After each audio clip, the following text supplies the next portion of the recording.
Merci Jésus, merci Jésus. Merci pour ta merveilleuse présence. Merci pour ce que tu es. Merci Jésus. Nazila kayoe, Nazila kayoe, Nazila kayoe, Nazila kayoe, Nazila kayoe, Nazila kayoe, Nazila kayoe, Nazila kayoe. Est-ce qu'on peut reprendre ce refrain? Nakomina suka, Nakomina suka, ya ya, Nasea makolo na yo, yo suka ya bomo inanga. alakede wapi? Akenda ko wapi ye, nakomi na suka ya ya. Nasea makolo na yo, yo suka ya bomo inanga. Kolo Yesu, Kolo Yesu. Nakenda ko wapi ye, Jésus. nakomi na suka ya ya. Merci Jésus. Nasea makolo na yo, Jésus. yo suka ya bomo Merveilleuse inanga. présence.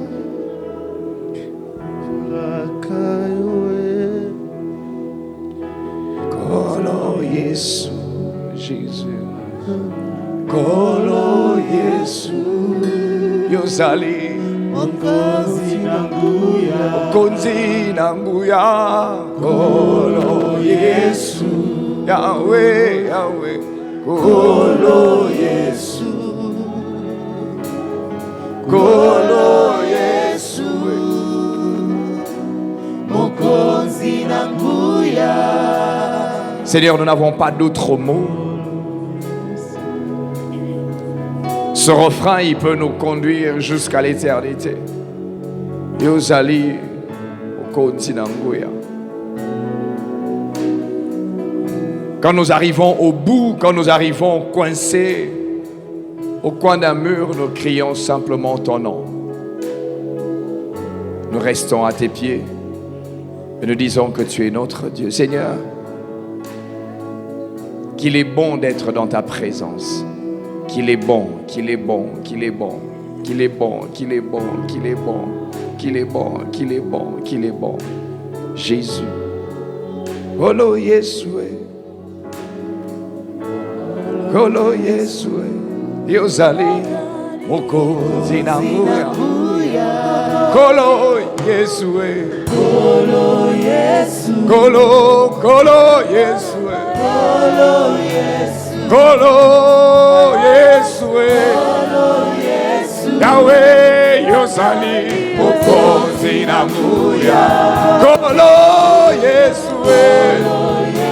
Kolo Yesu. Kolo Yesu, Yesu, Yesu, Kolo Yesu, Yesu, Yesu, Yesu. Kolo Yesu, Kolo Yesu, Yesu, Yesu, Kolo Yesu, Yesu. Kolo Yesu, Mokonzi na nguya. Seigneur, fais-nous de bien ce soir. Fais-nous de bien ce soir. Fais-nous de bien ce soir. Parle à nos cœurs. J'aime quand ta parole redresse. J'aime quand ta parole change. Quand ta parole transforme. J'aime quand ta parole restaure. À lui de ta parole seulement, il y a des choses qui se passent. À lui de ta parole seulement. Je prie que tu nous fasses du bien, Seigneur, pendant ce temps. Papa, que le ciel soit ouvert, je t'en supplie. Que le ciel soit ouvert. Donne-moi les mots. Donne-moi l'attitude. Donne-moi le regard qu'il faut. Revêt-moi de l'autorité de l'évangile en ces instants. revêt-moi de toi. Saint-Esprit, je veux faire exactement ce que toi tu veux que je fasse. J'ai peut-être préparé des notes, mais c'est ton ordre qui est le plus important. Dirige ces instants. Règne en ce lieu. Jésus, cache-moi derrière ta croix. Que l'on ne me voit pas moi, que l'on te voit toi. Que l'on ne m'écoute pas, que l'on t'écoute toi. Que je diminue et que tu croisses. Prends le contrôle de cet endroit. Aucune gloire sur un homme, aucune gloire sur une église. Toute la gloire à toi seul. Honneur et gloire, on te donne en ce lieu. Au nom de Jésus. Amen. Église, est-ce qu'on peut acclamer pour la chorale? Est-ce qu'on peut acclamer pour la chorale?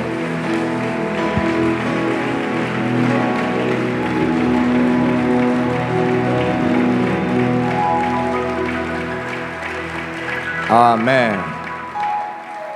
Gloire au Seigneur. Je bénis Dieu d'être encore ici et d'être compté parmi les vivants. Et je bénis Dieu pour vous qui êtes là. Amen. Je voudrais honorer l'onction qu'il y a sur votre Père, l'ange de cette église. Pasteur Timothée, merci encore pour la confiance. Merci pour tout. Merci pour les conseils. Merci à Maman Toti. Merci à vous, Église, de me supporter. Merci vraiment de me supporter. Merci pour ceux qui ont prié pour moi et ceux qui prient pour moi. Amen. Le dimanche, j'ai demandé une chose. Est-ce qu'il y a quelqu'un qui pouvait prier pour moi en citant mon nom? Je ne vais pas faire l'exercice maintenant, mais je vous dis merci. Celui qui a oublié, ce n'est pas grave. Je sais qu'il va se rattraper ce soir. Amen. Alléluia. Merci pour vos messages. Merci pour tout ce que vous faites à l'endroit de mon épouse et moi pendant ces temps qu'on est en train de traverser. Dieu est fidèle. Il sait ce qu'il fait. Il fait toutes choses bonnes. Amen. Amen. Je vais partager avec nous un thème. Je vais être un peu long, mais je vais commencer à avoir quelques moments de ponctuation. C'est un thème que je devais partager avec les ouvriers, mais je pense que je vais communiquer à tout le monde, à l'église et aux ouvriers que je pense qui sont ici, aux serviteurs, à moi-même et à l'église tout entière. Et c'est important, utile ou serviteur.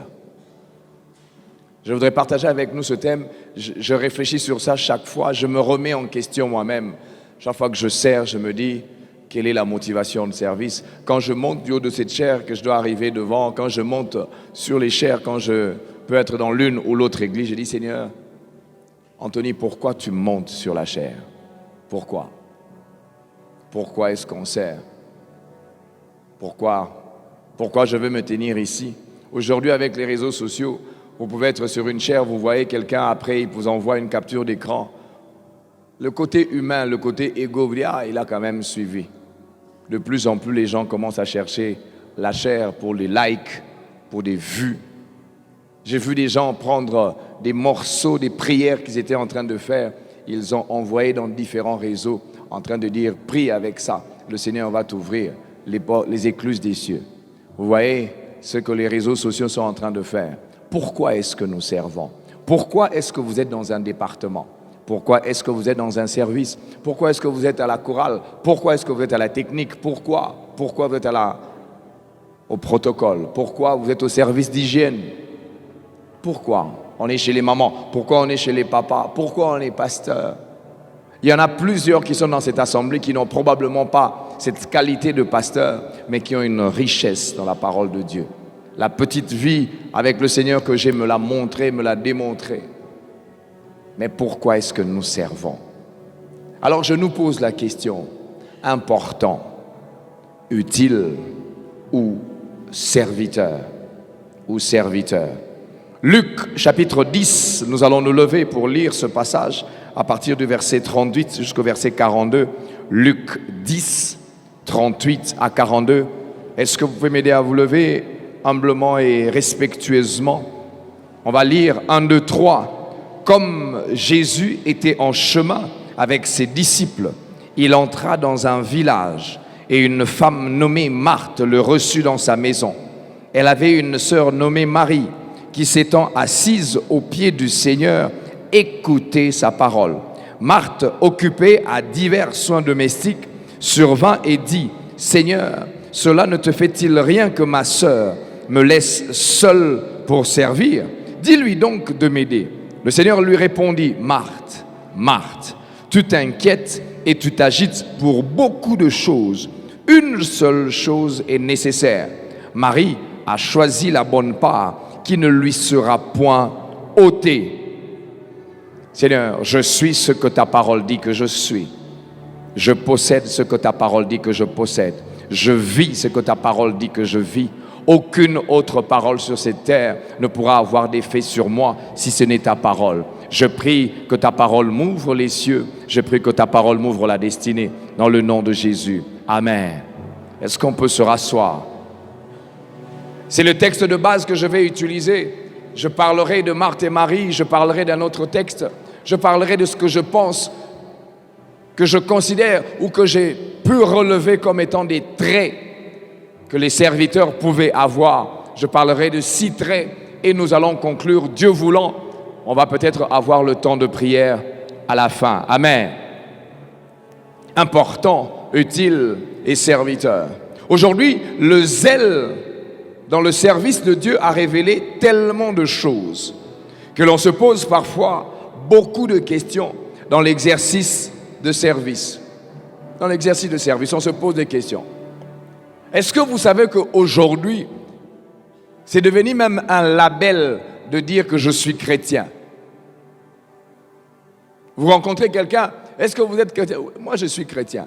À une certaine époque, demandez au pasteur Timothée, qui est un aîné dans la foi, quand tu étais chrétien, tu devais cacher ta Bible. On te trouvait comme un vieux jeu. Moi, j'ai reçu les lois fondamentales avec le Nouveau Testament, là, les bleus, là. Les Gédéons. Quand tu as fini les 4 lois spirituelles, tu mets ça dans la Bible. Quand tu rencontres quelqu'un, tu tiens ça dans la poche que l'on ne voit pas. Mais aujourd'hui, c'est devenu un zèle d'appartenir à une église. Et laquelle? Centre missionnaire Philadelphie. L'église de l'apôtre Roland Dallot. Église présidentielle. C'est devenu un zèle. C'est devenu un zèle. On se pose la question, pourquoi est-ce qu'on sert? Peut-être que quand je vais venir servir, il est possible qu'un frère ait ouvert l'œil et il m'ait vu. Il y a des gens qui viennent servir à l'église, ils viennent un peu en retard. Il se dit, le culte a déjà commencé, quand ce sera le silence, lui aussi commence à entrer. Et puis tout le monde, et puis à sa place devant, quand il s'arrive, voilà, tout le monde le voit, il s'assied. Chouah. Pourquoi est-ce que nous servons? Pourquoi? Pourquoi? On veut ainsi se rendre utile, important et en s'affichant. C'est quoi la définition de utile? J'ai relevé quelques définitions et je vais juste parler d'une seule. Personne ou objet qui sert à quelque chose, à quelqu'un dont on peut tirer avantage. Quelque chose qui peut lui être profitable. C'est quoi la définition d'important? Ce dont la place, le rôle, l'intérêt et les conséquences possibles sont considérables. Écoutez bien, place, rôle, intérêt ou les conséquences possibles sont considérables. Ce à quoi on attache un intérêt particulier. Ce dont l'influence, le pouvoir est considérable, important. Ah, il est important. Bokeba, Aza VIP, Aza Senior. Aza Senior. De l'église où on vient, le pasteur Timothée, maman Toti, ils savent qu'on ne fait pas beaucoup de distinction entre pasteurs avec les fidèles. Tu peux arriver à plus de place, tu peux te mettre derrière. Pasteur consacré, s'il n'y a pas de place ici, tu vas te mettre derrière. Tu vas te mettre derrière. Moi, je suis pasteur quand même. Oui, on doit donner de l'honneur à ceux qui sont élevés. Est-ce que ça enlève la qualité de pasteur? Est-ce que nous sommes utiles? Qu'est-ce donc serviteur? En grec, on parle de doulos. En hébreu, on parle de abad. On dit ceci, quand on parle de grec, on dit c'est un esclave, un homme de condition servile. Et quand on parle d'abad, on parle aussi d'esclave. Mais lorsqu'on parle de doulos et d'abad, on le trouve pratiquement 125 fois dans la Bible. Et 121 fois dans le Nouveau Testament et dans 21 livres. Et abad est trouvé 7 fois dans l'Ancien Testament. Doulos, esclave. Serviteur.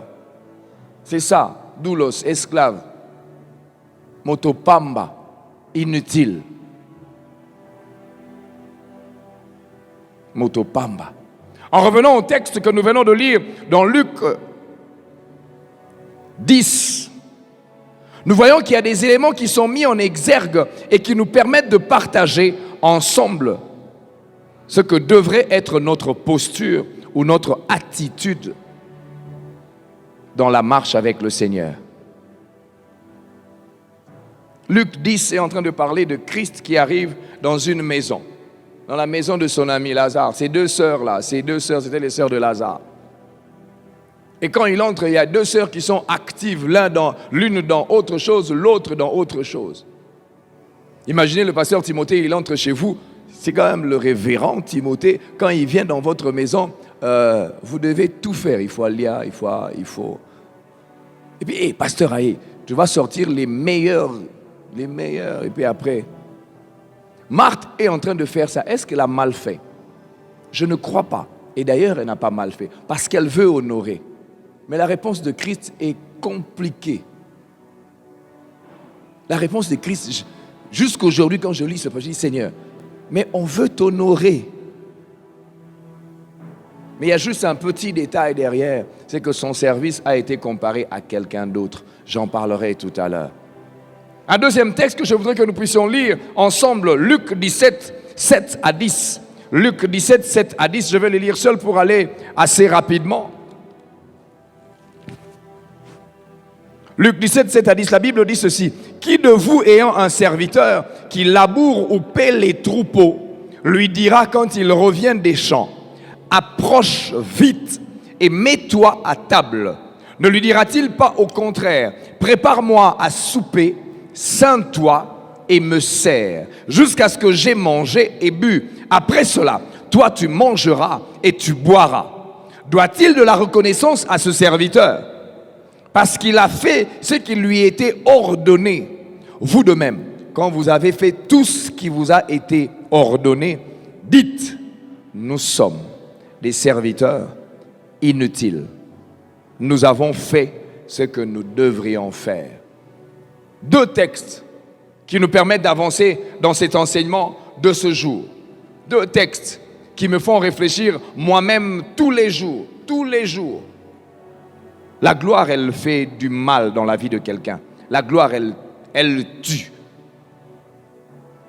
On voit donc dans ces deux textes de Luc 10 et de Luc 17 qu'il y a une posture que nous devons avoir, une attitude. Christ, Marthe, Marie, les disciples et les autres. Ensuite, on nous montre des actes que chacun est en train de poser. Marthe s'occupe de quelque chose de bizarre et Marie est assise en train d'écouter Jésus. Les deux sœurs, ils ont accueilli Jésus. Ma cible dans cet enseignement cet après-midi n'est pas seulement les ouvriers, mais aussi les fidèles. Car je crois qu'il y a même des fidèles, mais aussi surtout ceux qui aspirent au sacerdoce et se posent encore des questions en disant, que vais-je faire? Où vais-je servir? Où est-ce que je devrais me sentir à l'aise? Pourquoi cet enseignement aujourd'hui? Pour nous permettre de nous réajuster. Réajuster sur quoi? Sur les luttes que nous avons de manière permanente dans nos cœurs, sur la notion de service. On se pose la question, on sert un homme, on sert l'Église, on sert Dieu? Ce sont des questions qui existent. Certains détails seront donnés par l'ange de cette Église parce que c'est fondamentalement doctrinal. Quelles sont les questions que nous avons sur le sens même du service à Dieu dans l'Église? Il est utile que nous puissions savoir que la notion de service à l'Éternel est au-delà des tâches que nous exécutons tous les jours. C'est au-delà des tâches qu'il y a ici. C'est au-delà du fait que je peux porter ce retour. C'est au-delà des tâches que je peux porter ce panier. Tu ne sers pas Dieu dans un milieu simplement précis. Tu sers Dieu partout où tu te trouves, au-delà de ces bâtiments. En fait, on donne l'équipement ici pour qu'à l'extérieur, tu puisses briller. Au-delà des tâches que nous faisons à l'église. Cela va dans l'attitude que nous affichons quand nous servons. Peut-être que nous ne le verrons pas de sitôt. Mais cela finit par transparaître avec le temps. J'ai appris à observer les jeunes serviteurs qui commencent, les nouveaux. Il vient avec un zèle. Je dis, Seigneur, je veux connaître son cœur. Je le découvre. J'attends. J'attends. Après, on va voir pourquoi il était venu servir. Pourquoi est-ce que tu viens servir? On va le savoir. Surtout à la chorale. Pourquoi moi je ne suis pas worship leader? Pourquoi?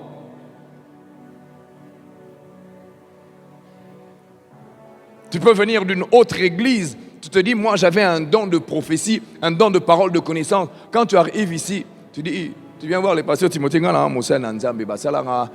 et consort. Pasteur Timothée, le roi Hazard, la même ADN tatadal, Fanda. J'ai vu le vieux faire asseoir déjà pendant 6 mois, 1 année. Mais il était reconnu que cette personne, c'était quelqu'un. Quelle est la motivation? Je peux citer son nom. Nous avions quelqu'un, on a quelqu'un, un des pasteurs qu'on appelle pasteur Véron. On l'appelle Papa Véron. Là où il était avant, il était pasteur. Il vient à Philadelphie, il s'assied. Il attend qu'on reconnaisse encore son ministère pastoral. Pourquoi est-ce que nous servons? Le temps, il révèle la vraie nature de quelqu'un. Moi, je ne suis pas pressé quand je suis en train de parler avec des serviteurs. J'attends. Luc 10 révèle clairement ce que est Marthe. Elle accueille Jésus. Hey, soit à côté Jésus, tu sais que moi je te sers, tu sais que moi je suis. Et puis elle va à la cuisine, elle arrange les assiettes, elle arrange ceci. Et puis elle est en train d'avancer, elle dit voilà comment ça va se passer. Et puis boum! Elle voit que Marie ne vient pas. 15 minutes, 20 minutes. Peut-être qu'elle est brûlée au doigt. Peut-être que l'huile a touché au pied. Et Naziki, 20 minutes, 1 heure. Et puis elle était peut-être en train de faire le poisson au maca là. Pam. Mais Marie a été née. Et puis elle rentre vers Jésus. Pourquoi elle ne vient pas? Pourquoi? Elle est active pour qu'on la voie, pour que beaucoup puissent la voir. Combien on n'a pas de gens à l'église? Tu es hyper actif. En fait, tu es fanatique.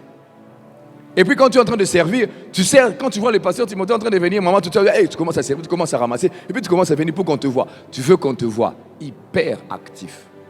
Fanatique. Moi, je suis contre les fanatiques à l'église. Contre. On a ce type de personnes à l'église. Que l'on sache que tu es là, que l'on voit que tu agis, que l'on voit ce que tu fais, que tu es la meilleure personne. Tu es la personne qui va commencer à venir dire à 2-3 choses au pasteur. Tu sais, j'avais servi, tu sais, qui veut... Pourquoi tu veux dire aux gens que tu jeûnes? Pasteur, j'ai jeûné 3 fois par semaine cette semaine. J'étais en jeûne cette semaine. Et alors? Le jeûne te construit toi.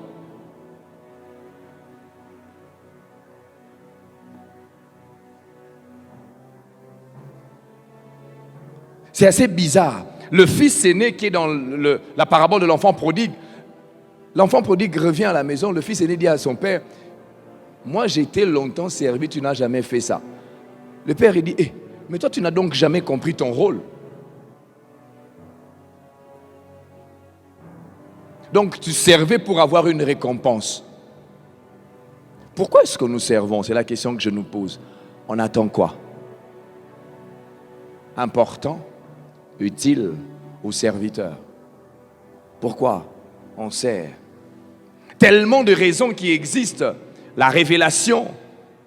Il y a aussi l'effet des masses. Tu as vu 2-3 sœurs venir à Philadelphie. On m'appelle Naïra Mbamoro Philadelphie. 2-3 sœurs qui entrent au département de jeunes. Moi aussi je vais entrer au département de jeunes. Effet des masses. Révélation. Vision pendant la nuit. J'étais responsable de l'école de dimanche. Chaque fois que je réécoutais les gens, j'ai dit, pourquoi est-ce que tu veux servir les enfants? J'aime les enfants. J'ai dit, tu aimes les enfants? J'ai dit, tu as des sœurs qui ont des enfants? J'ai dit, oui, mais va gérer les enfants de ta sœur. Il dit, non, moi j'aime les enfants. J'ai dit, c'est tout. J'ai dit, va d'abord gérer les enfants de ta sœur et puis tu vas revenir.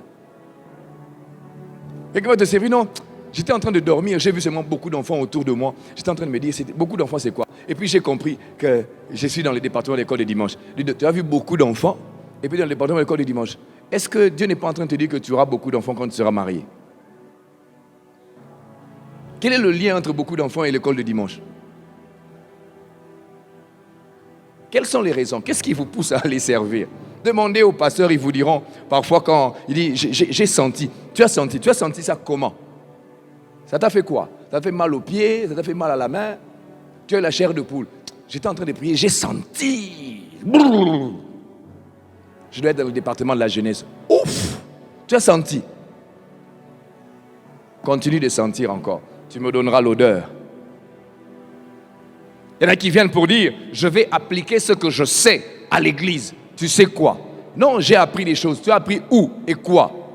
Dis-moi. Non, je sais. Moi, quand je prophétise, c'est chirurgical. J'ai dit,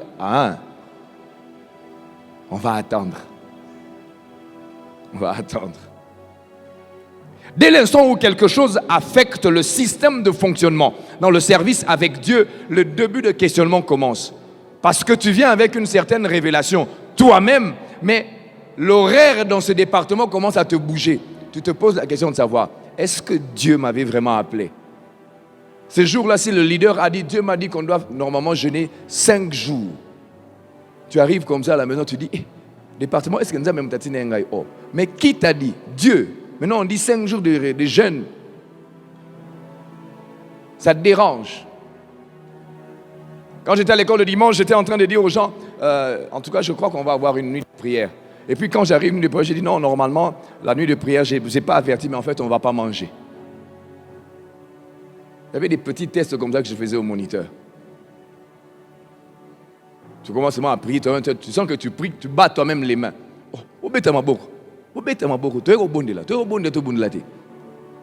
Nuit de prière, et ça nuit de prière, et ça nuit à vouloir la thé. Bondela. Allez, Tobanda. Tu vois la personne, 2-3 jours après, il dit, je sens qu'il faut que je réfléchisse. Après, j'ai dit, non frère, réfléchis encore. Quand il y a juste un petit grain de sable qui vient dans le système de fonctionnement, tu te poses la question, est-ce que je suis au bon département? Luc 22 et Luc 17 nous démontrent un modèle de service et c'est Christ lui-même qui parle. Christ lui-même parle. Luc 22, 26 à 27. Luc 22, 26 à 27. C'est un jour d'enseignement, donc permettez que nous puissions aller dans les Écritures. Luc 22, 26 à 27. La Bible dit ceci, et ça c'est Christ lui-même qui parle. Regardez. Qu'il n'en soit pas de même pour vous, mais que le plus grand parmi vous soit comme le plus petit, et celui qui gouverne comme celui qui sert. Car, quel est le plus grand? Celui qui est à table ou celui qui sert? N'est-ce pas celui qui est à table? Et moi, cependant, je suis au milieu de vous. C'est parmi les rares versets où Christ est en train de se positionner comme étant plus grand dans la Bible. Où il fait une insinuation. Il dit, et moi, cependant, je suis au milieu de vous comme celui qui sert. Il a commencé à poser la question, qui est plus grand? Donc, méditons bien sur ce texte-là. On se rend compte que Christ est en train de dire, en fait, mais moi, je vous sers. Les serviteurs, moi, zèle, donc autant, on au Bible, on m'a négligé. Dans Luc 17, il présente clairement ce qu'il doit être le serviteur, celui qui n'a pas de voix, celui qui n'a pas de droit. Il qualifie le serviteur d'inutile, doulos. Le texte de Luc 17 est en train de dire ceci. Quand votre travailleur revient du travail et qu'il arrive à la maison et qu'il doit vous donner à manger, est-ce que vous allez lui dire, allez vous reposer? Tu vas encore lui dire, écoute, sers-moi encore de l'eau, sers-moi encore ceci. Est-ce que tu es obligé de pouvoir dire au serviteur, merci? La politesse dit oui. Normalement, le travailleur, il va dire, Nalembi, on te paye pour ça. Et il comparait la notion de ce travailleur qui est venu de loin et à qui on demande encore quelque chose. Il dit, tu dois simplement dire, je suis un serviteur inutile. Inutile. Il y a une vraie réalité qui se présente dans ce texte. Le serviteur ne devait même pas s'attendre à ce qu'on lui dise merci. Nous avons en fait ici, quel est l'esclave dans l'histoire qui pouvait espérer un merci? Vous avez suivi l'histoire, n'est-ce pas? Ceux qui étaient les Noirs, les esclaves. Est-ce qu'on disait merci, merci aux esclaves? On a tous suivi l'histoire de Kunta Kinte. Tous là, on a suivi ça.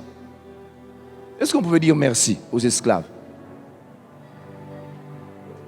Il compare clairement le serviteur à un esclave.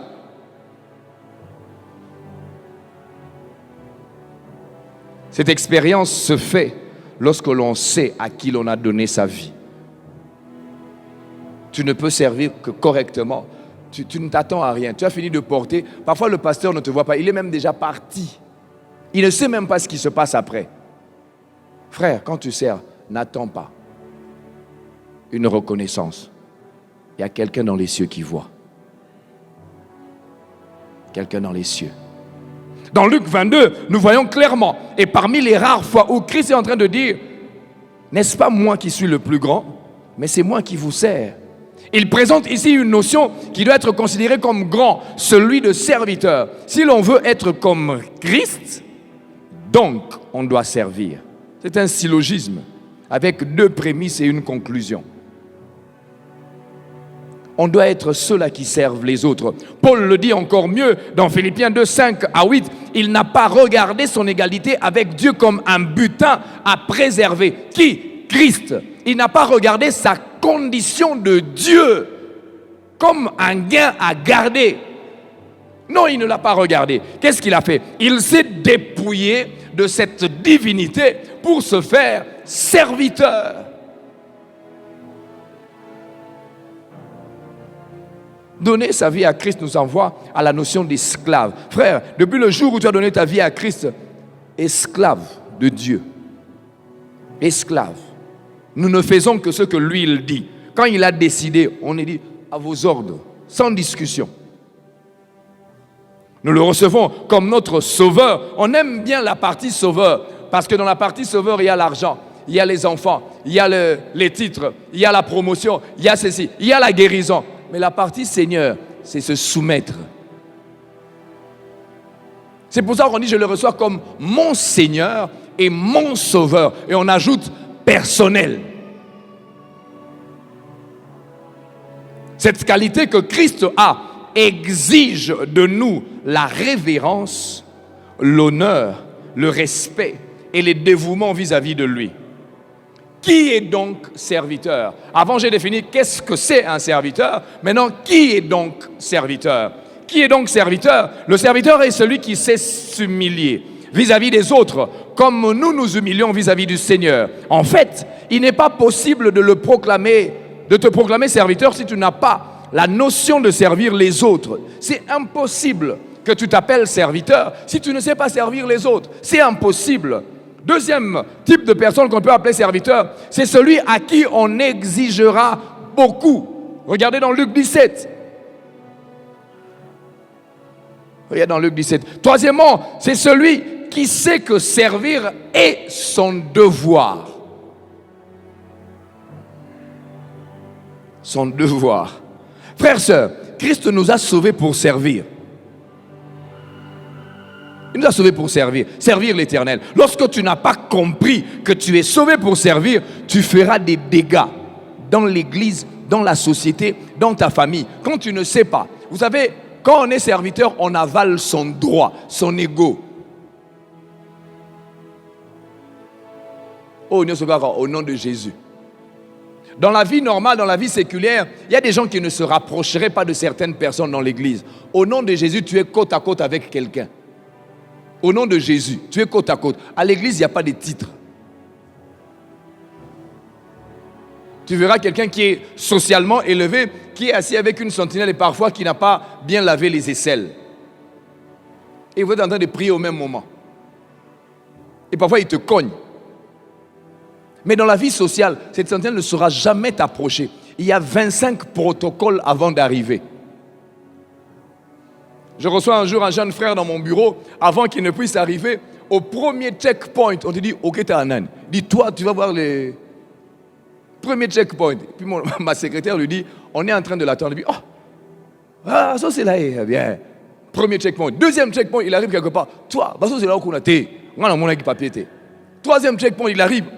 Toi, tu vas entrer dans le bureau. Maintenant, il arrive au couloir où moi, j'ai dans mon bureau. Il se rend compte qu'on doit encore le checker. Mais quand on se voit à l'église, on discute avec lui, on échange. Il me dit, pasteur, je ne savais pas que c'est comme ça que c'est dans... Les gens te négligent à l'église. Hein? Il n'y a pas de titre. Quand on est là, bala notre Père, biso tout.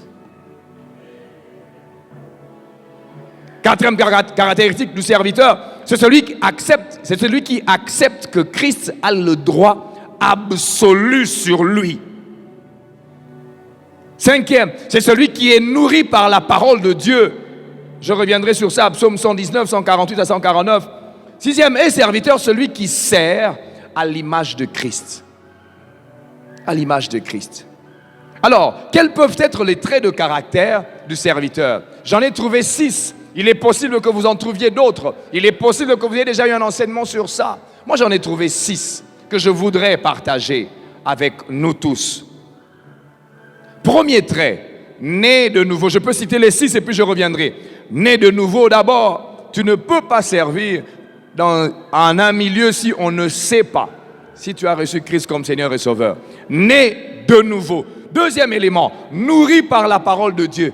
Dans l'église, le carburant pour nous, c'est la parole. Il n'y a pas deux choses, c'est la parole de Dieu. Ce n'est pas un livre que je vais amener ici, j'ouvre tel auteur a dit non, j'ouvre la parole de Dieu, ça vous enseigne, ça m'enseigne moi-même.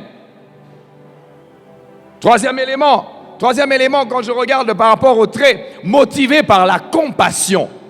Quatrième élément, intégré au corps du Christ, je reviendrai sur ça. Cinquième élément, renouvelé par le Saint-Esprit. Notre intelligence doit être renouvelée de manière permanente. Sixièmement, mu par une vie de prière. Vous avez les 6 éléments qui caractérisent votre vie. Croyez-moi, kitoko, vous avancez. Vous n'avez pas de problème. Alors, c'est quoi né de nouveau? On en a déjà parlé, je ne veux pas revenir là-dessus. Quand je parle de on en a déjà parlé, c'est l'Église. Créature de Dieu, séparée du Créateur par le péché, réconciliée avec lui par Christ, don de Dieu.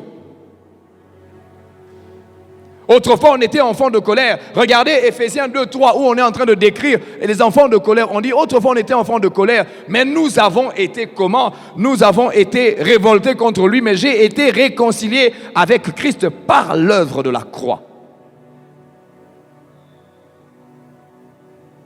Ephésiens 2, 14 à 16. Enfant de malédiction hier, je suis devenu enfant de Dieu aujourd'hui. Fils adoptif par Jésus-Christ, co-héritier de Christ. Romains 8, 15. Enfant de ténèbres hier, je suis devenu enfant de lumière à cause du fait que je suis une nouvelle créature.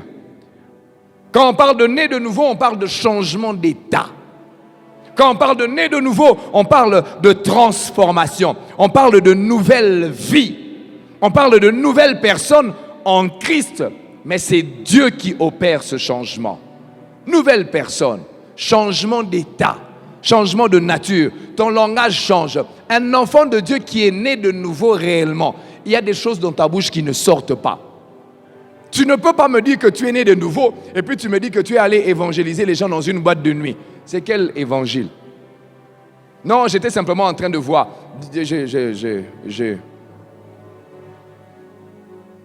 Un jour, j'ai été confronté par un jeune enfant.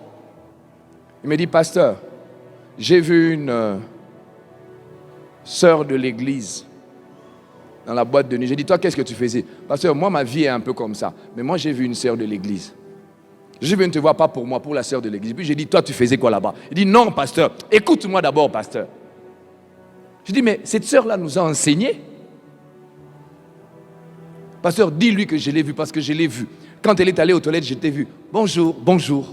Elle est rentrée. Maintenant, je fais quoi? Et elle et la sœur étaient dans le faux. Mais elle vient à accuser. Vous n'avez aucune idée, serviteur de Dieu, la manière dont les gens nous mettent à un piédestal. Ça veut dire qu'il y a des choses que tu ne peux plus faire. Il y a une attitude que tu ne peux plus avoir. J'appelle la sœur. Ma sœur, Tu étais où le week-end? Papa. Ma soeur, s'il te plaît, réglons ça maintenant pour que ça soit mieux après. Tu étais où le week-end?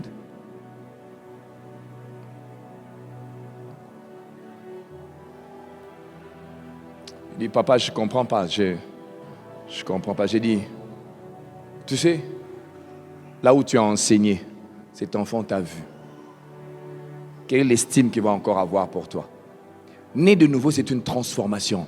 C'est un changement d'état. C'est un changement dans le langage, dans le mode de vie, dans l'attitude. Tu changes même de réflexe. Tout est différent, tout est devenu particulier. Il y a des choses qu'on ne fait pas. Dans une ancienne vie, j'étais très fan d'un groupe musical.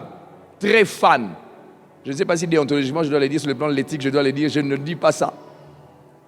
Mes frères et mes cousins et mes cousines, quand ils me voyaient, quand on lançait seulement ça, on était en train de parler d'un Sebel qui était en train de passer. On dit non, lui il va entrer sur la piste là.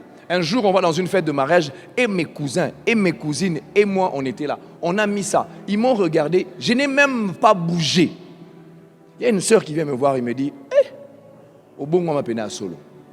Au bougé, changement d'état, transformation de la tête, transformation de tout. Quand tu as une conversion, je me posais la question de savoir, Pasteur Ken, pourquoi il avait dit conversion authentique? C'est extrêmement important. La conversion doit être profonde. Parce qu'il y a des conversions qui sont superficielles.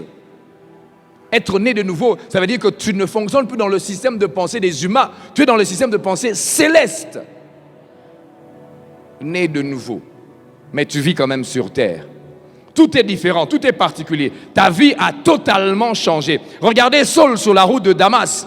Il est d'abord Saul et il devient Paul. Changement d'état automatique. Il commence à s'appeler, moi Paul, apôtre de Jésus-Christ. Paul, tu t'appelles apôtre de Jésus-Christ. Toi qui avais les décrets pour aller exterminer les chrétiens. C'est ça le changement.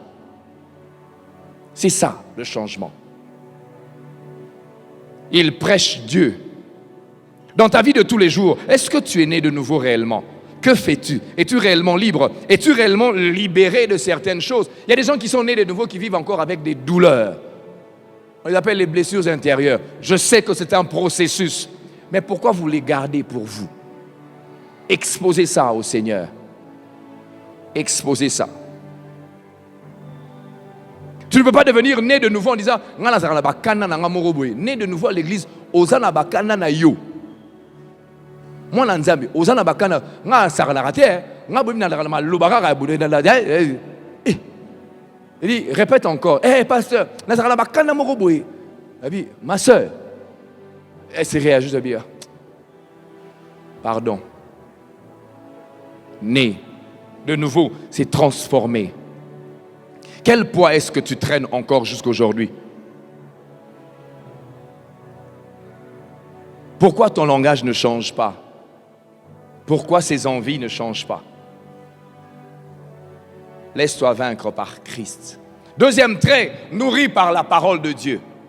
Un serviteur doit être nourri. Tu ne peux pas me dire que tu es serviteur de Dieu, que tu es enfant de Dieu, si tu n'ouvres pas la Bible. Ce n'est pas possible. Ne serait-ce que pour voir les écrits. Je ne dis pas encore pour lire. Tes yeux doivent être en contact avec la parole de Dieu. Tu dois être nourri, né de nouveau. Oui, la deuxième étape, commence à lire. Découvre ce Dieu-là. On dit c'est la parole de Dieu. Ça veut dire que c'est ce que Dieu dit. Tu dois écouter celui que tu considères comme étant ton père. Un serviteur de Dieu doit et est obligé de lire la parole. Ne serait-ce qu'un seul verset par jour. Au moins un seul. Levez la main les gens qui ont lu la Bible de lundi jusqu'à aujourd'hui. Je ne parle pas de dimanche. Un seul verset. Lisez même Jean 3,16. Car Dieu a tant aimé les mondes qu'il a donné son Fils unique, afin que quiconque croit en lui ne périsse pas, mais qu'il ait la vie éternelle. Lisez même ça. Même ça. Lisez même, et Jésus pleura. Même ça, lisez. Tu lis ça, quand tu te promènes, j'ai lu, et Jésus pleura. Et Jésus pleura. Et Jésus pleura. Moi, je crois au pouvoir de la parole de Dieu. Pendant que tu seras en train de réciter ça, et Jésus pleura, et Jésus pleura, et Jésus... Et puis, pouf, le Saint-Esprit te transforme. Simplement avec, et Jésus pleura. Tu rencontreras quelqu'un qui va commencer à te poser des choses. Tu dis, tu sais, Jésus aussi avait pleuré. Tu redonnes la force à cette personne. nourri par la parole de Dieu. Combien de temps lis-tu la Bible? Chorale, est-ce que vous lisez la Bible? Vous allez monter ici simplement pour comprendre. Est-ce que vous savez qu'il y a une force pour une choriste qui lit la parole de Dieu? Tu ne seras pas en train de chanter, tu seras simplement en train de nous conduire dans l'adoration. Ce ne sera plus un chant, juste une seule phrase. Juste une seule phrase. Est-ce que nous sommes nourris par la parole de Dieu? La Bible dit dans Josué 1:8 que ce livre de la loi ne s'éloigne point de ta bouche. Médite le jour et nuit pour agir fidèlement selon ce qui est écrit. Car c'est alors que tu auras du succès dans les entreprises, c'est alors que tu réussiras. Lorsqu'on lit Josué 1:8, la chose qu'on aime le plus, car c'est alors que tu auras du succès dans tes entreprises. Ça, tu le récites sans problème. Mais est-ce que tu as lu la partie avant? Médite le jour et nuit, et le matin et le soir. Ensuite, pour agir conformément à ce qui est écrit. Pour que tu puisses avoir du succès dans tes entreprises, il y a toute une série de conditions qui existent dans la partie A et la partie B.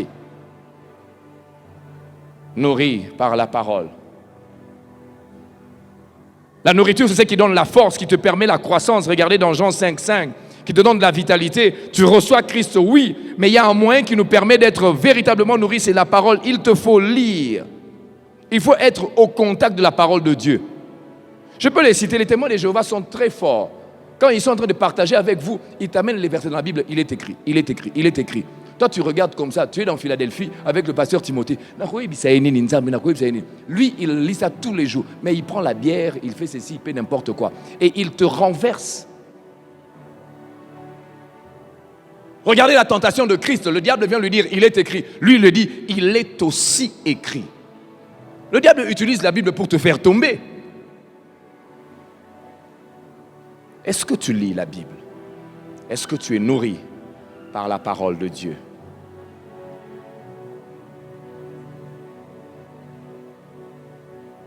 Je ne veux pas ici vous faire le schéma de la lecture biblique. Je laisse ça au pasteur Timothée qui vous le montrera. Mais vous devez connaître l'auteur du livre. Vous devez savoir qui a écrit, combien de versets existent. Vous devez savoir qu'est-ce qui se passe, qu'est-ce que cela t'enseigne toi-même. Quels sont les versets clés, quel est le contexte, quel est l'historique, quel est l'enseignement qu'il nous donne. Aujourd'hui, c'est même facile. Regardez le livre sur l'étude biblique qu'on donne du 1er janvier jusqu'au 31 décembre. Tu peux commencer à utiliser ça. Serviteur de Dieu, ça fait 5 ans qu'on a Philadelphie ici. Vous avez fêté les 5 ans. Qui a déjà lu la Bible une fois de Genèse à Apocalypse? Parmi les serviteurs, les ouvriers, levez la main. Ouvriers, une fois. Je ne parle pas de 2 fois. De Genèse à Apocalypse. Les départements que je suis en train de gérer, je leur ai dit, au 31 décembre, je vais faire un examen. Tu dois lire Genèse jusqu'à Apocalypse, au moins une fois. Lire, page par page, verset par verset. Tu vas arriver à engendra. Tu lis engendra. Troisième trait de caractère, intégré au corps du Christ. Acte 4, 32 à 33, que nous pouvons lire. Acte 4, 32 à 33. La Bible dit ceci. La multitude de ceux qui avaient cru n'était qu'un cœur et qu'une âme. Nul ne disait que ses biens lui appartinssent en propre, mais tout était commun entre eux. Les apôtres rendaient avec beaucoup de force témoignage de la résurrection du Seigneur Jésus, et une grande grâce reposait sur eux. Ils n'étaient qu'un corps et qu'une âme. Ceux qui avaient reçu Jésus, il n'était qu'un corps et qu'une âme. Le texte que nous venons de lire nous renvoie à la notion d'unité, la notion de cohésion, la notion d'ensemble. Est-ce que vous savez que l'Église est une famille? Normalement, quand tu vois quelqu'un de ton église, frère tel, Aleki, tu ne connais pas son nom. Pourtant, ça fait 6 mois que vous mettez vous deux du même côté. Cohésion, vie d'ensemble.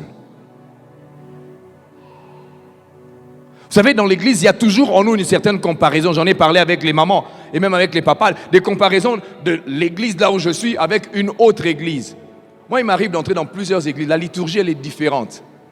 Aujourd'hui, c'est passé déjà dans ma tête, je me dis, je vais servir le Seigneur. Combien d'entre vous ne comparent pas l'église Philadelphie avec une autre église? Pas Abinez Arandeboé.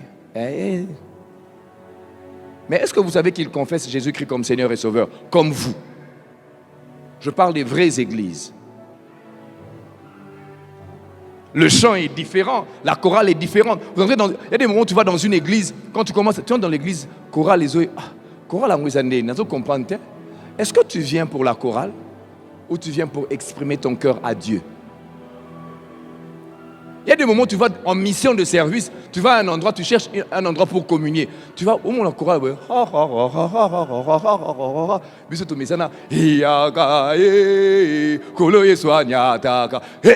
exaté. Je suis dans une église, il n'y avait pas de synthé, il n'y avait pas de drum, il n'y avait que les tam-tam. Et puis la personne qui était en train de pouvoir entonner orgam, loko langai, mais na tam-tam. Maintenant, il doit vous conduire. 40 minutes, yenaye. Abimisio Libanda. Combien on ne compare pas notre propre église avec les autres églises? Le pasteur là, il n'a pas prêché comme notre pasteur. Je n'arrive pas. Surtout quand vous appelez un pasteur visiteur, quand il vient prêcher comme ça, le zéga pasteur Moroboy, n'habité pasteur Moroboy, on a compris. Et dans votre église, vous comparez pasteur Wana, non pasteur Nabino. Et pourtant votre pasteur, il a présenté. Il est possible que chacun d'entre vous est en train de dire, Naote Alora pasteur Nabinote, Bolimbi Sangai. Est-ce que vous savez que nous sommes intégrés au corps de Christ? Est-ce que vous savez ça? Que nous sommes intégrés au corps de Christ? Est-ce que vous le savez? Intégrés au corps de Christ. Quand je parle de corps de Christ, on est en train de dire ils étaient tous un cœur et une âme dans Acte 4, 32. À quoi renvoie cœur et une âme? Est-ce que nous savons que nous devons fermer un seul groupe, une seule personne? Le constat aujourd'hui dans l'Église, c'est la méfiance entre les frères, enfants d'un même père. Le constat aujourd'hui dans l'Église, il y a des blessures à cause des colportages entre les frères dans l'Église, dans le même département. Le constat aujourd'hui, c'est quoi? Au lieu de la joie, de la confiance dans un département, vous vous rendez compte que quand la réunion est finie, allez, qu'est-ce qu'il y a? La blessure. Le constat aujourd'hui dans l'église, c'est que tu commences à te poser la question de savoir, moi je viens seulement servir Dieu. Je ne vais pas venir avec eux. Non, tu sers Dieu et tu es dans un département. La Bible dit, ils étaient un corps et une âme. Ensemble, ils partageaient les biens.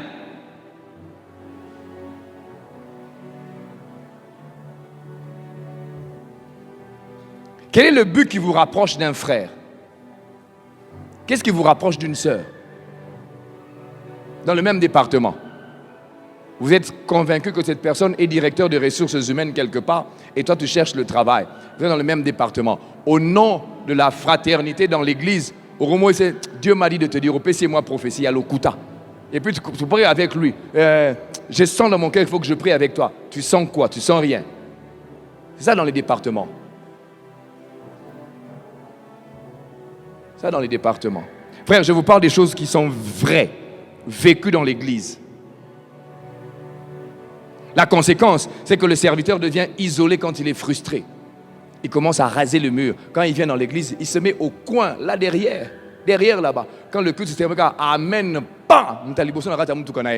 Tu viens d'où? J'étais à l'église. J'étais là. Il t'explique même la liturgie. Pourquoi est-ce que tu n'es pas resté? L'église, je comprends raté. Nazo comprendre te na isa nzambe aibisa a révéler nga iska na fona zala oza isika malamu yonde bongama. Amen. Mais c'est vous qui faites qu'il soit comme ça. Intégré au corps du Christ. Intégré au corps du Christ.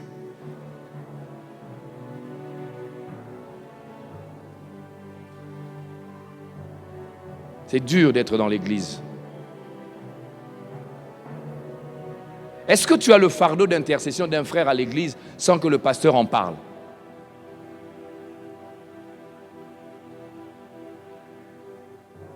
Responsable du département, levez la main. J'ai l'autorisation de votre pasteur, il me l'a donné. Levez la main, responsable du département.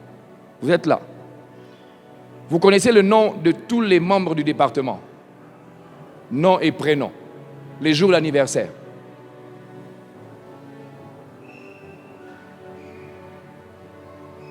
Est-ce que vous savez que vous êtes les bergers de ces gens? Membres du département, est-ce que vous connaissez le nom de tous les gens du département? Est-ce que vous savez ceux qui travaillent à la technique, vous qui êtes de la chorale? Ta technique, ça sera fort. À PCO micro, à diminuer fond.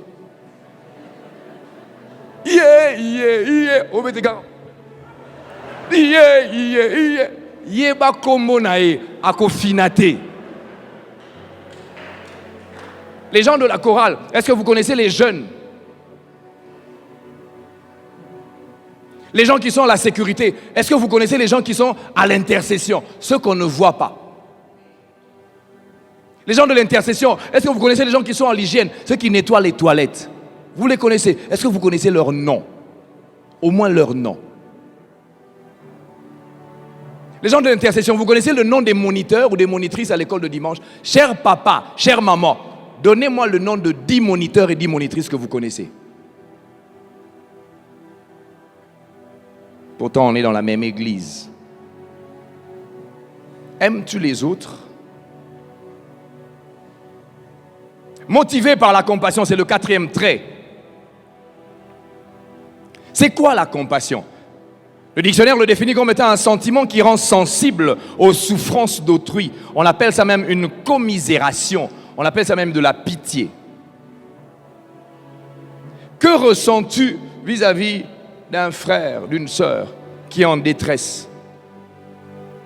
Je donne un exemple. À l'école le dimanche, lorsqu'on était là, il y avait un enfant qui était resté. On ne connaissait pas le nom de l'avenue où il habitait et il ne sait pas s'exprimer. On s'est retrouvés là, 12h, 14h, 15h, 16h. On fait comment? Et puis on voit seulement quelqu'un qui passe, afin de raconter, et puis après on part côté Oana, on ne connaît pas l'avenue, on part nous tous. J'ai faim, mes enfants m'attendent pour manger, mais je suis avec un enfant que je ne connais pas. Je dois faire en sorte que cet enfant entre chez eux. On arrive là, on était sûr que quelqu'un allait le reconnaître. On dit Seigneur, Sali Sabiso, on intercède. Et puis on dit, oh, moi là-bas, maman boite, maman on va faire arabe. Et c'est là la Sabino. On part, on arrive là-bas. La maman inquipa. Et osoki sikoyo. Tu regardes la mère, tu dis, Seigneur Jésus. Mais qu'est-ce qui nous a poussé à faire ça?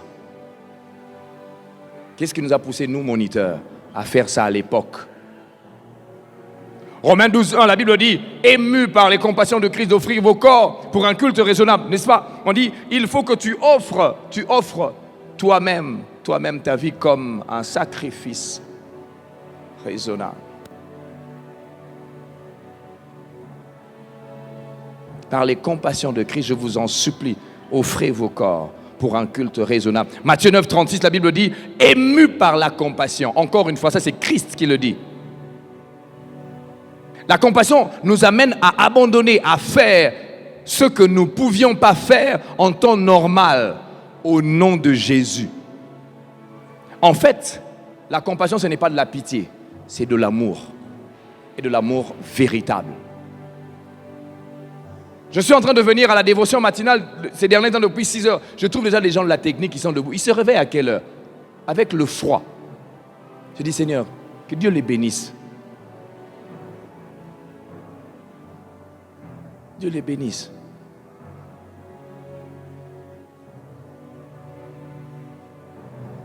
Par cette compassion, des actes se traduisent vis-à-vis de ceux sur qui Dieu nous a établis, sur les autres.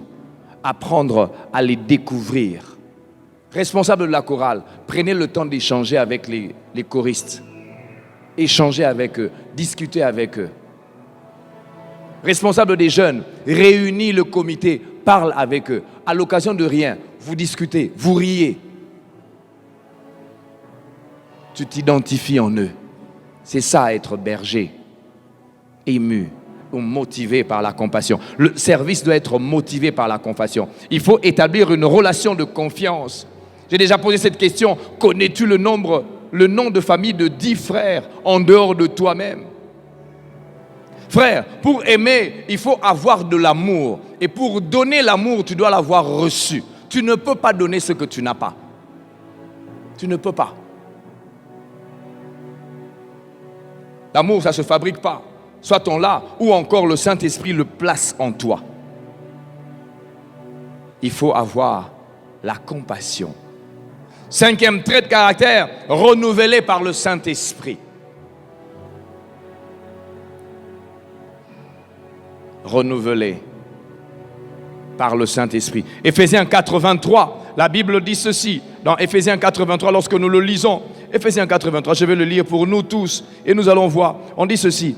Je vais même au verset 22, même au verset 20. Mais vous, ce qui n'est pas ainsi que vous avez appris Christ. Ce n'est pas ainsi que vous avez appris Christ. Si du moins vous l'avez entendu et si conformément à la vérité qui est en Jésus, c'est en lui que vous avez été instruits. Verset 22. À vous dépouiller eu égard à votre vie passée du vieil homme qui se corrompt par les convoitises trompeuses. Verset 23. À être renouvelé dans l'esprit de votre intelligence. Il y a un formatage qui doit se faire par le Saint-Esprit. Renouvelé par l'Esprit. Ce trait de caractère est très essentiel. Du reste, c'est par lui d'ailleurs que nous exerçons le ministère. Je ne peux pas me tenir ici si l'Esprit de Dieu n'habite pas en moi. Sinon, je serais en train de faire un discours de persuasion. Tu ne peux pas être serviteur si tu n'as pas ce que j'appelle la motivation de l'Esprit en toi, si tu n'es pas guidé par l'Esprit. Combien de fois vous n'avez pas vu quelqu'un en train de conduire un culte, il est venu avec une idée et puis le Saint-Esprit le dirige autrement et il vous conduit simplement dans l'adoration. Il n'a pas préparé ça. L'Esprit lui a dit, voici la direction. Voici la direction. Qu'est-ce que donc être renouvelé? Lorsque nous parlons du Saint-Esprit, il y a plus de 800 versets dans la Bible qui parlent du Saint-Esprit. Plus de 800. Avec 32 noms différents pour décrire le Saint-Esprit, son rôle et même son action dans la vie d'un chrétien, dans l'Église et même dans le monde. Le Saint-Esprit est une personne. Ça, c'est une base que nous devons toujours savoir. Ce n'est pas un effet, le Saint-Esprit est une personne. Moutou. C'est une personne. Parle au Saint-Esprit. Il est parfois considéré comme un vent, comme le feu, comme l'huile, comme une puissance, parfois comme une colombe. Ça, c'est la description qu'on lui fait. On peut tenter de donner une certaine description de Dieu. Je dis bien tenter. Certaines descriptions de Jésus. Mais tu ne sauras pas décrire le Saint-Esprit. Christ lui-même dit, pêche même contre le Père. Pêche même contre, mais pas contre lui. Kéba. Et d'ailleurs, le péché qui mène à la mort, c'est le péché contre quoi? Attention. C'est le trait essentiel. Renouvelé par le Saint-Esprit. Développer une vie d'intimité. Qu'est-il pour toi et pour moi au quotidien? Qu'est-ce donc marcher selon l'Esprit pour toi et pour moi?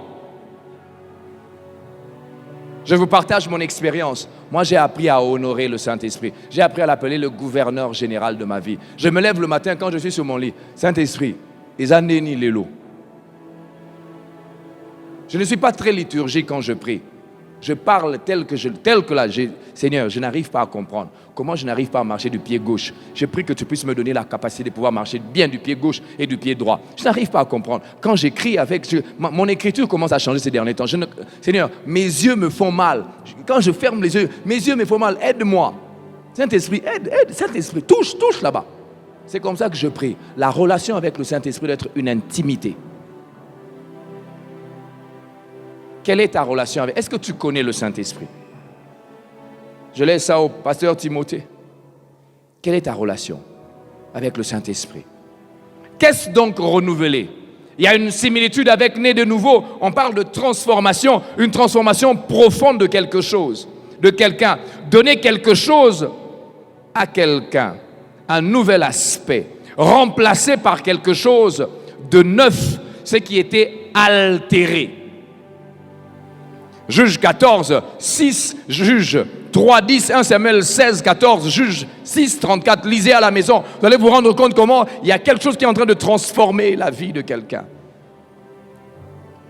Et quand on parle de renouveler par l'esprit, il y a une notion importante qui doit entrer dans la vie du chrétien. C'est la notion de délivrance.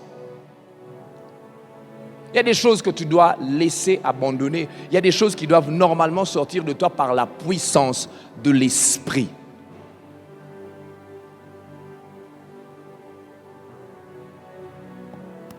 Cette histoire a été racontée et même à nous, serviteurs, la première fois que ça arrive, nous aussi on saute des joies, mais pas devant les gens. Tu imposes les mains sur quelqu'un et tu vas seulement « Nabimi, Nabimi !» Yes, ça a marché. Et tu crois que c'est parce que toi tu as imposé les mains que Moutalobi a bimi. C'est l'action de l'esprit, c'est au nom de Jésus. Parce que même un enfant, il peut imposer les mains à Bimi. Et toi et cet enfant, qu'est-ce qui se passe? On est dans un camp biblique, un enfant est en train de prier. Un jour, il est en train de prier avec un moniteur. Et puis l'enfant va prier sur quelqu'un. Les démons sortent. Le moniteur, il va prier sur quelqu'un. Les démons ne sortent pas. C'est au moni.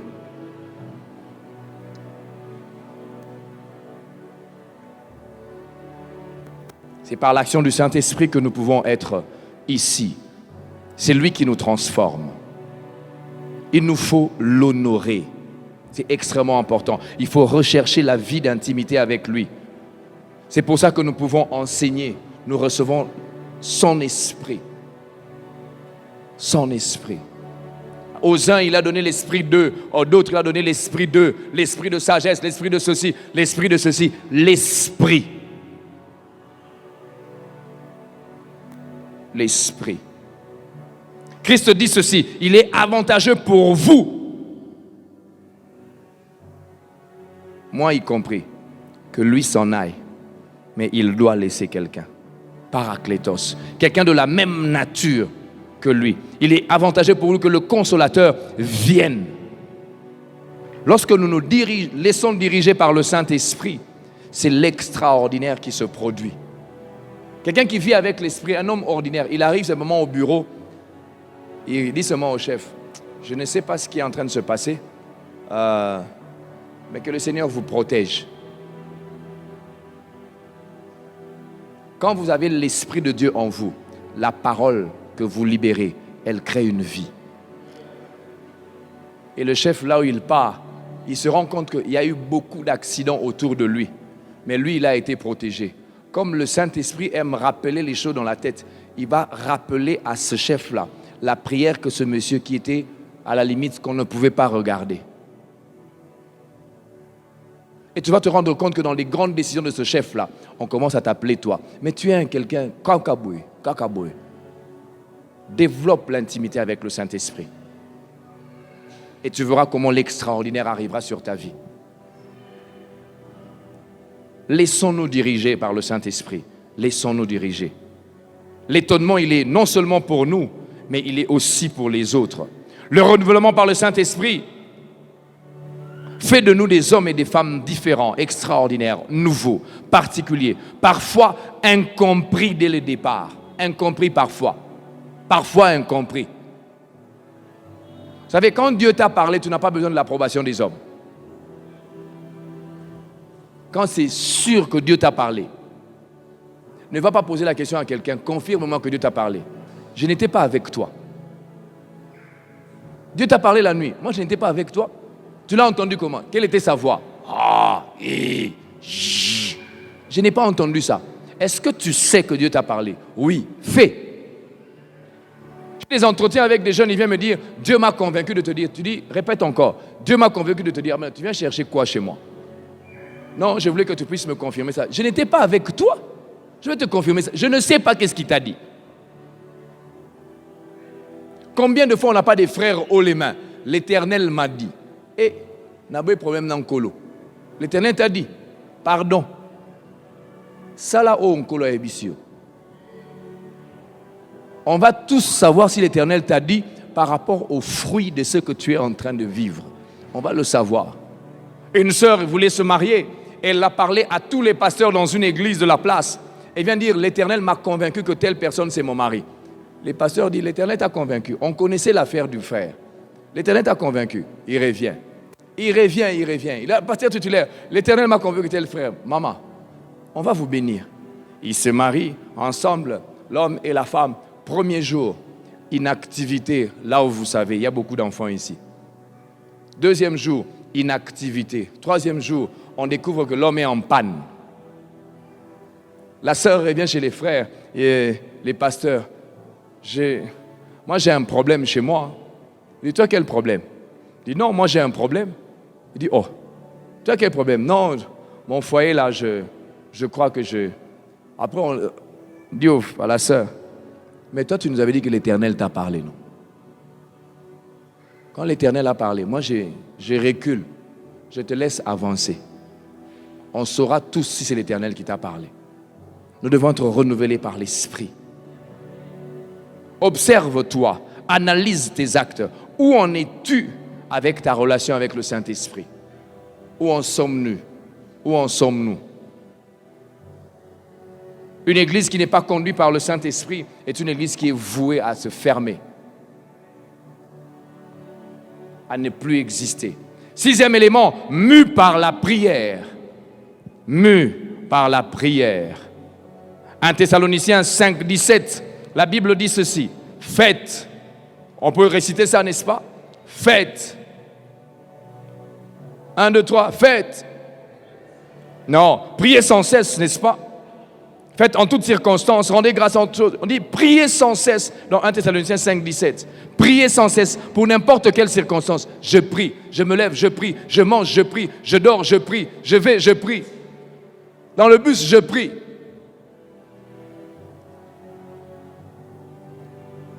Nous devons être conscients d'une chose. Sans la prière, nous sommes comme des soldats sans entraînement, sans capacité, sans munitions. On ne peut pas se tenir debout sans la prière.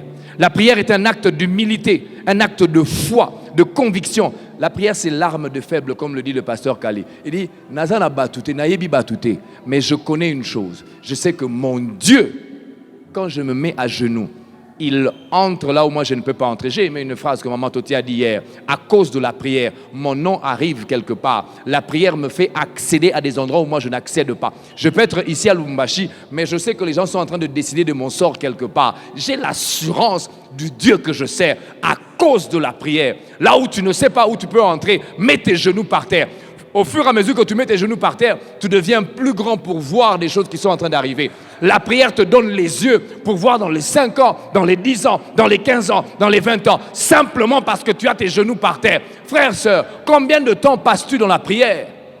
Il y a des gens qui ne prient que quand ils viennent à l'église. Quand ils sortent ici, la vie a changé. Les téléphones ici, c'est le diable.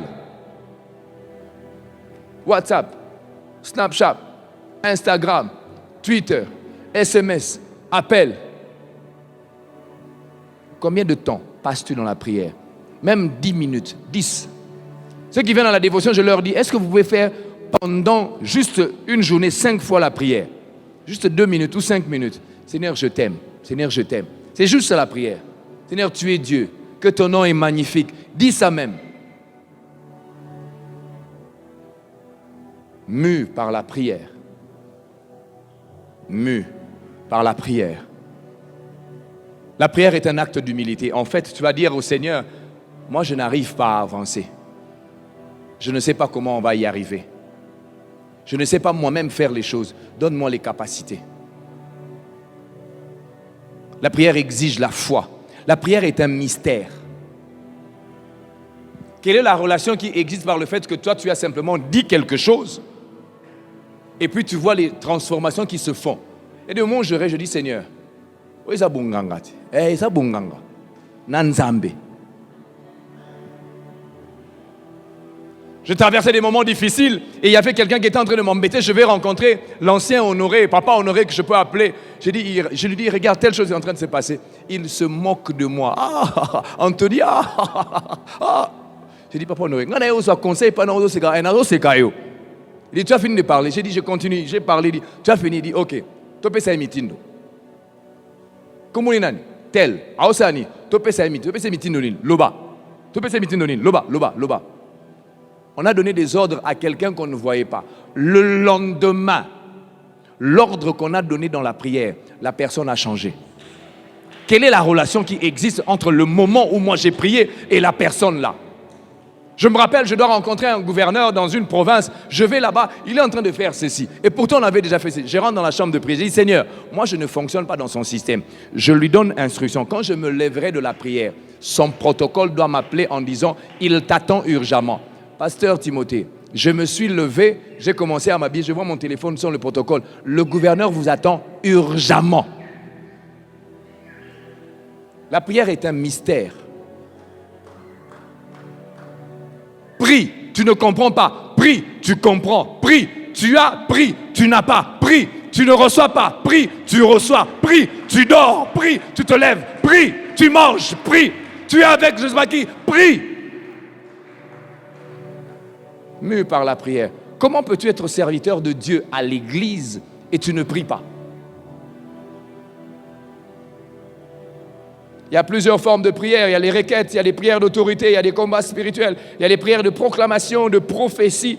Je laisse ça au pasteur Timothée, il vous en parlera. Il y a la louange, il y a l'adoration, il y a l'intercession, il y a la prière d'accord, il y a les supplications, il y a les prières d'enfantement, il y a les prières d'humiliation, il y a les prières en langue.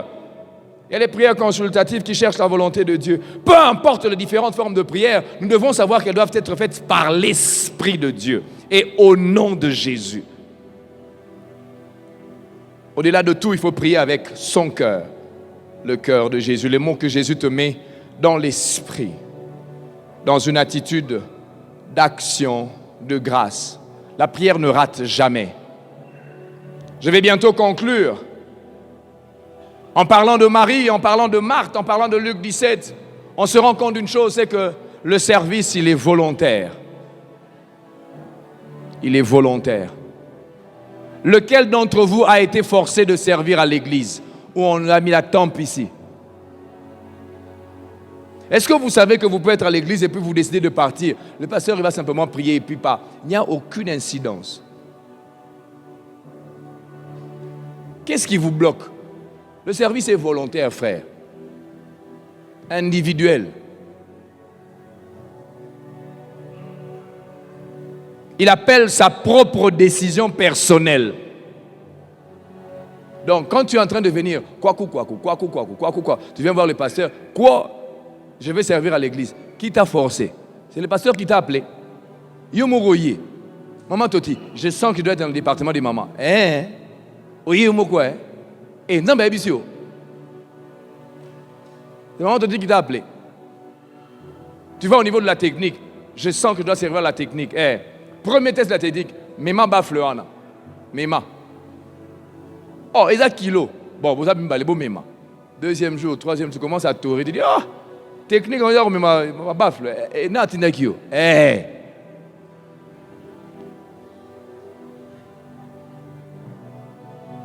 La dimension du vrai serviteur vous rend extraordinaire, vous rend particulier et vous rend parfois indispensable. Ce n'est pas vous qui allez vous rendre indispensable. C'est simplement la qualité de service qui va faire en sorte que lorsque les gens sont en train de discuter en disant « mais le frère tel doit être là ». Pourquoi?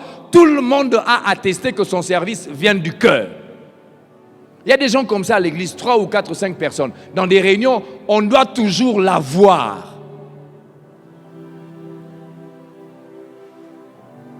Pasteur Alingakae Mingite, Yopo Lingakae, parce que tu vois comment il sert. Ça vous rend indispensable, extraordinaire. Quand on fait son travail avec son cœur, c'est à ce moment-là que les bouches des autres ne se taisent pas sur votre sujet. On vous tarit d'éloges. On ne sait plus faire des programmes sans toi. Retenons ceci, et certainement c'est un rappel. Notre service n'est pas pour les hommes, c'est pour Dieu d'abord. Dieu d'abord. Tu sers Dieu. Tu sers Dieu. Lisons Colossiens 3.4, vous allez vous rendre compte, Colossiens 3.4, la Bible dit ceci.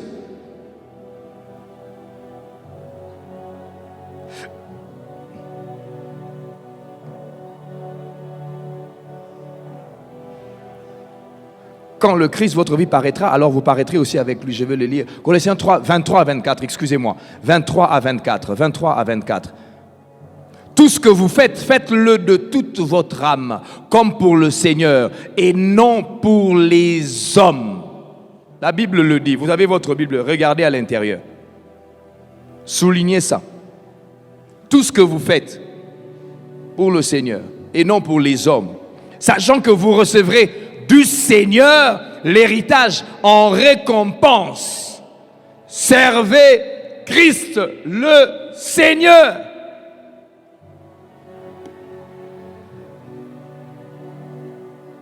Je voudrais t'annoncer une bonne nouvelle. Ce n'est pas une prophétie. Les hommes trahiront toujours. Toujours. Ce n'est pas une prophétie. J'ai 22 ans d'expérience professionnelle. J'ai vu des choses. J'ai vu des gens être méchants. J'ai vu des gens être méchants. Les hommes, ils trahissent. Le matin, j'étais en train de donner un exemple. Il ne faut pas dire à quelqu'un, ma copa copa. Tu vas dire à quelqu'un, hey, ma copa copa, beta, beta, beta. Tu as vu quelqu'un en train de se passer chez moi. Ma copa copa, il n'est pas ça dans ma copa copa, il y a des dedans. Il part, il dit à quelqu'un, beta, ça me tout est. Il y a un ensemble. Il dit aussi à quelqu'un des dedans. 3, 4, 5, 6. Jeunes filles, jeunes garçons, vous qui êtes ici, attention aux amitiés. Vous ne savez pas qui est-ce qui vous aime et qui est-ce qui ne vous aime pas. Cher papa, chère maman, tu es dans le travail, tu ne sais pas quel est l'intérêt de la personne autour de toi. Tu ne sais pas, tu le découvres et parfois on le découvre avec douleur, avec pincement au cœur et tu as un mal d'estomac juste parce qu'une personne en qui tu ne croyais jamais qu'un manque de loyauté allait arriver. Les hommes, ils trahissent. Il y a quelqu'un qui ne trahit jamais, Dieu. Moi, quand j'ai des problèmes, je parle, je ferme les portes dans la chambre, je dis, Seigneur, non comprendre été.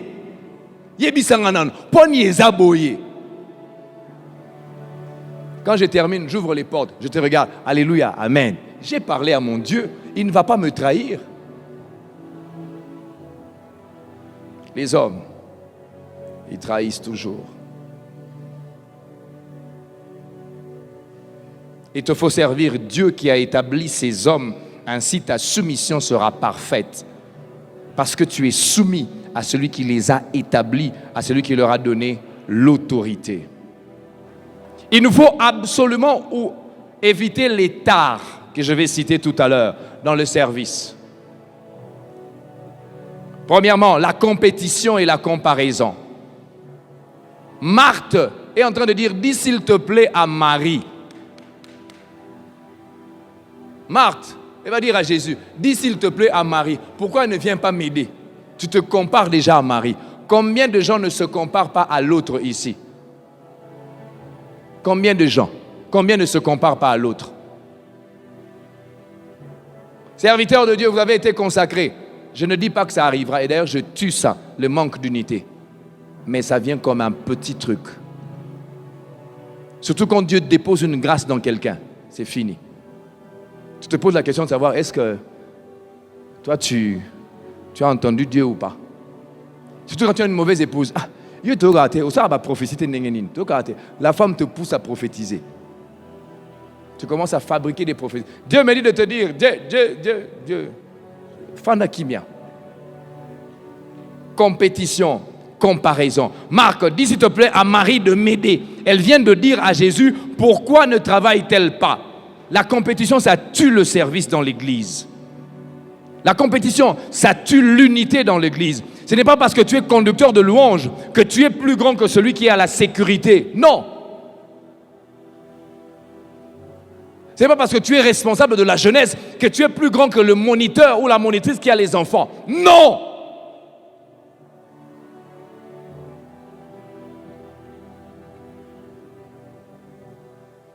Vous deux, vous êtes ouvriers.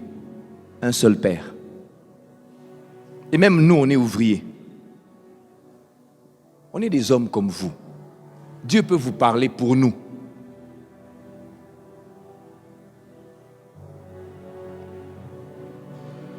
La compétition et la comparaison, ça apporte l'orgueil.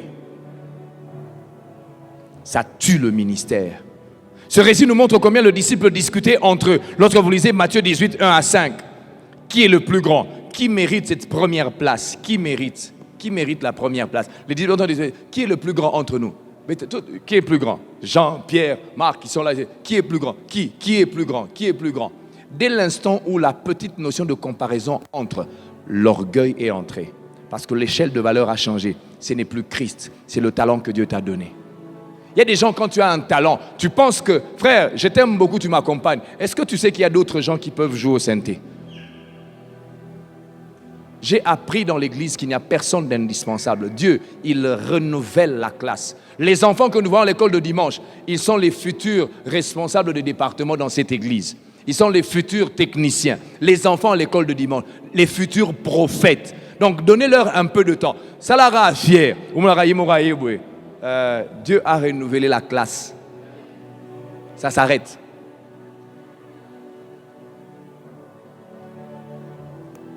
Ça s'arrête là.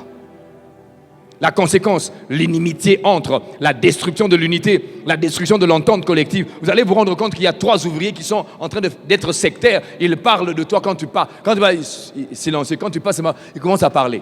Dans un même département, 4 groupes se font. Elle boyer, elle boyer, elle. Juste parce que vous êtes comparés. Je n'aime pas ça. Je n'aime pas ça.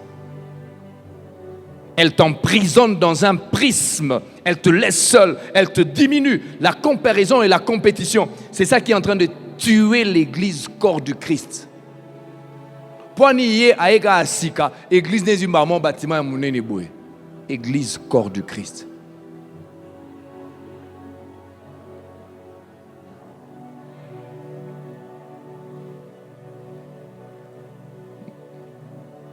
Deuxième élément, la négligence.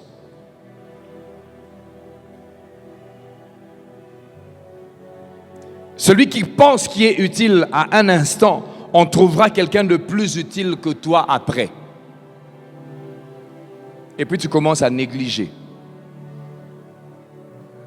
Tu commences à négliger. Tu es frustré quand on trouve quelqu'un d'utile. Tu es abattu. Tu ne fais plus le service avec le zèle, avec l'amour. Juste parce que tu commences à te dire, bon, on ne me considère plus. Il y a un frère qui est venu de Kolwezi. Lui, quand il chante, le chant est terrible. Parce qu'il a chanté 2-3 fois. Toi, tu penses qu'on t'a oublié, toi. Tu te considérais utile, en fait. Tu ne sais pas que tu étais en train de travailler pour le Seigneur. Apôtre Roland raconte une histoire qui nous a fait rire, mais qui m'a fait réfléchir. Il est à Goma. Il était en train de recevoir. Il y avait toute une file qui est passée. Il est à Bukavu plutôt. Toute une file qui passait. Et puis un jour, il y a un prédicateur qui arrive. Il n'avait ni beauté ni éclat pour attirer les regards. Mais Azaïna m'a fouta. Quand il a prêché ce jour-là, c'était terrible. Il dit, il va recevoir. Quand il arrive comme ça, le pasteur Roland vient un peu après. Il s'assied dans son bureau. La file a changé d'endroit. La file est allée vers chez ce type-là. L'apôtre Roland sort simplement. Il dit, oh, il n'y a personne pour moi. Il dit, mais il y a des gens qui sont là. Non, il dit, non. Pasteur, ces gens-là ne sont pas venus pour vous. Ils sont venus pour l'autre. Il rentre à la maison, à l'hôtel là où il logeait, il y avait des frères qui étaient là, qui l'accompagnaient. Et puis il dit, ah pasteur, c'était comment aujourd'hui? Il dit, non, c'était bien. Il dit, ah, l'autre pasteur avec... Vous savez, les gens autour de nous, ils font des pics. Moi, pique. Qu'est-ce que tu autour de toi?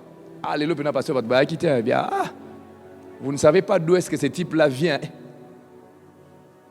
Tata Roland, il s'est comparé à lui.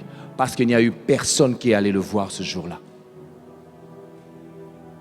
Il racontait ce témoignage, il a pleuré. Il a pleuré. Le lendemain, il reprend le frère. Il dit, pardonne-moi pour ce que je t'ai dit. Pardonne-moi. Pourquoi est-ce que tu te compares à quelqu'un? Celui qui est à la table de littérature, on ne le voit presque pas. Mais est-ce que tu sais qu'il est ouvrier comme toi? Pourquoi est-ce que tu te compares à quelqu'un? Et quand tu te compares, tu deviens négligent. Troisième élément, la précipitation. J'ai parlé de comparaison et compétition. J'ai parlé de négligence. Troisième élément, j'ai parlé de la précipitation. Combien on n'est pas pressé d'être à l'église? Pasteur Naibiotea, pesanga lisangu, matezo pola.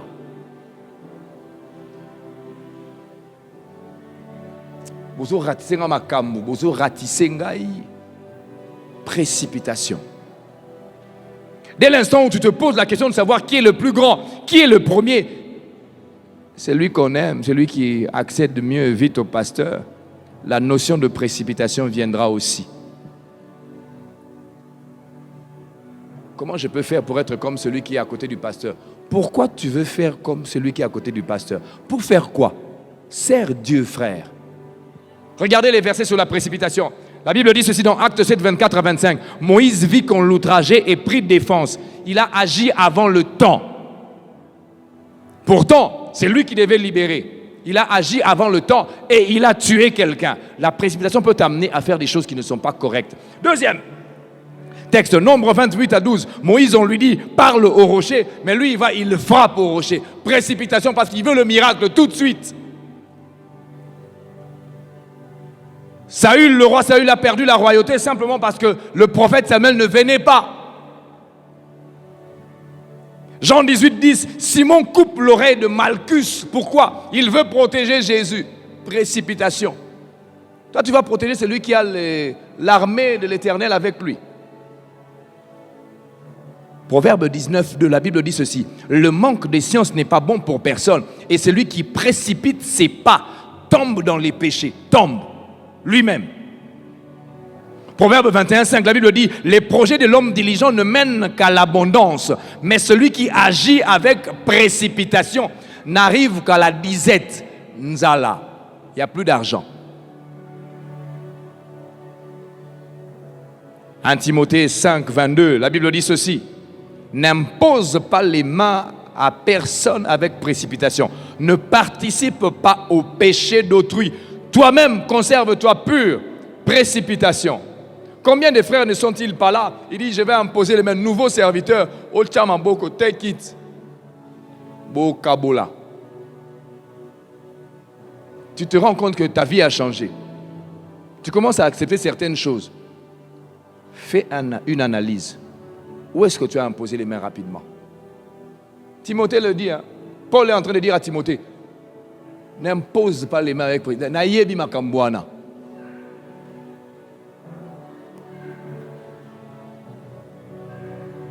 Nous voyons donc que la précipitation, elle est nocive. Mais je vais être équilibré ici. Il y a des situations dans la vie dans lesquelles il faut agir avec une urgence. Je parle des enfants. Je parle des cas dans lesquels tu dois dire « Hey, je sens que je dois agir maintenant ». Tu as un enfant malade à la maison, il y a des moments où tu ne vas pas attendre parce que Dieu a placé un ange qui est un médecin pour guérir cet enfant.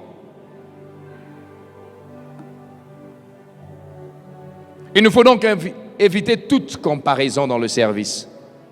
Cela nous pousse à nous éloigner de ce pourquoi Dieu nous a appelés. Quelques clés pour le service avec Dieu. Être sûr que vous êtes au bon endroit. La condition, c'est de demander à Dieu. Chercher la volonté de Dieu. Être sûr que vous êtes un appelé de Dieu. La condition, c'est de demander au Seigneur. Être rempli de ce désir permanent. Je dis bien permanent. Je dis bien permanent. D'apprendre de Christ tous les jours. Tous les jours. Une vie d'intimité avec lui. C'est un choix à faire et qui est d'ailleurs combattu. La question que je vous pose alors que je conclus, après avoir tout entendu, es-tu utile? Es-tu important ou importante? Ou es-tu serviteur dans l'Église? Évalue-toi. Es-tu utile? Comment te considères-tu?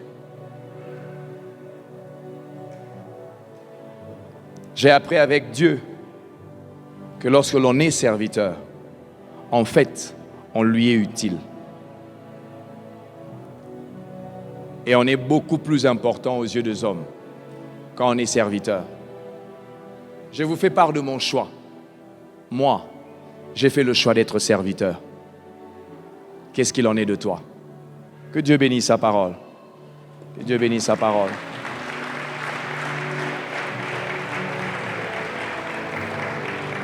J'aimerais que la chorale revienne. Le temps est déjà passé. Donnez-nous encore 5 ou 7 minutes. Je voudrais qu'on chante ce chant. Je veux être comme Jésus. Je priais aujourd'hui seul l'avant-midi. Ce chant est monté, il est monté dans mon cœur. Je veux être comme Jésus. J'aimerais que tu le pries. Quand tu seras en train d'entendre ce chant, j'aimerais que tu pries. Que ça soit une prière pour toi. Je veux être comme Jésus. Je veux chanter comme Jésus. Je veux respirer comme Jésus. Je veux servir comme Jésus. Je veux aimer les autres comme Jésus. Chante-le déjà avant que la chorale commence. Dis, je veux être comme Jésus. Je veux vivre comme Jésus. Je veux apprendre à aimer comme Jésus toute ma vie. Je veux dans l'église être comme Jésus. Je ne veux pas me comparer aux autres. Je veux être comme Jésus. Je veux aimer comme Jésus. Toute ma vie, je veux aimer comme Jésus. Je veux aimer comme Jésus. Je veux aimer comme Jésus. Je veux aimer comme Jésus. Je veux aimer comme Jésus. Je veux aimer comme Jésus. Je veux aimer comme Jésus. Je veux servir comme Jésus. Je veux craindre comme Jésus. Je veux obéir comme Jésus. Toute ma vie, je veux être comme Jésus. Il est mon sauveur. Je veux être comme Jésus toute ma vie.